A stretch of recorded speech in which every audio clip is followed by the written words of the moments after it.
कुख्यात नक्षलवादी सोनू उर्फ भूपती याने आपल्या 60 सहकाऱ्यांसह आत्मसमर्पण केलंय।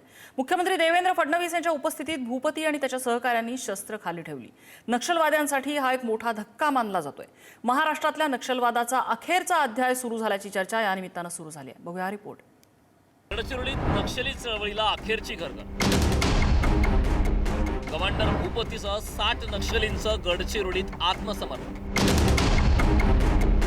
आत्मसमर्पण करा नाहीतर मुख्यमंत्र्यांचा निर्वाणीचा इशारा।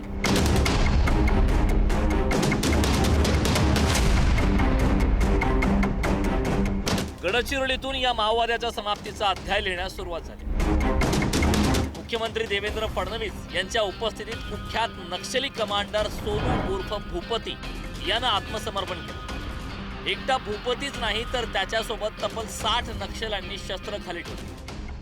एवढ्या मोठ्या प्रमाणात नक्षलींनी आत्मसमर्पण करण्याची इतिहासातली ही पहिलीच घटना आहे। आत्मसमर्पण केलेल्या नक्षल्यांना संविधानाची प्रत भेट देऊन मुख्यमंत्र्यांनी त्यांचं विकासाच्या मुख्य प्रवाहात स्वागत केलं। भूपती हा नक्षलवाद्यांच्या केंद्रीय समितीचा सदस्य। सोनू उर्फ भूपती उर्फ मल्लोजुल्ला वेणुगोपाल उर्फ विवेक उर्फ लक्षण्णा उर्फ ऋषी अशी त्याची अनेक नावं होती। भूपतीचं वय सुमारे 70 वर्ष आहे। तो मूळचा तेलंगणातील पेड्डापल्ली गावचा रहिवासी।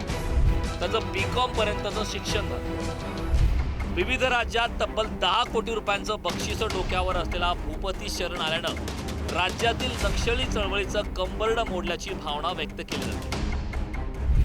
भूपती सारख्या अतिशय वरिष्ठ, अतिशय सुशिक्षित, हुशार, ट्रेंड आणि एक प्रकारचं आयडिओलॉजिकल माइंडसेट असलेला, ज्यांनी संपूर्ण चळवळ उभी केली, अशा प्रकारचा व्यक्ती त्यांनी सरेंडर करणं आणि त्यांच्यासोबत 61 अतिशय वरिष्ठ अशा प्रकारच्या माओवाद्यांनी संपूर्ण शस्त्रांसहित या ठिकाणी सरेंडर करणं ही देशाच्या इतिहासातली एक अत्यंत मोठी गोष्ट आहे।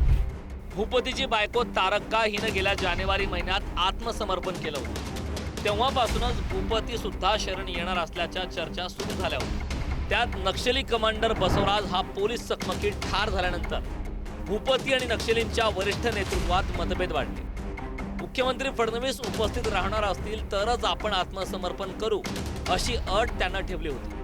मुख्यमंत्र्यांनी सोलापूर विमानसेवा उद्घाटनाचा कार्यक्रम मागे ठेवून आधी गडचिरोलीला धाव घेतली।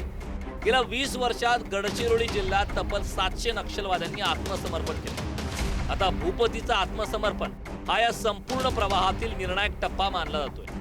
नक्षलवादाला उतरती कळा लागल्याचं या निमित्तानं पुन्हा एकदा स्पष्ट झालं। ब्युरो रिपोर्ट, पुढारी न्यूज।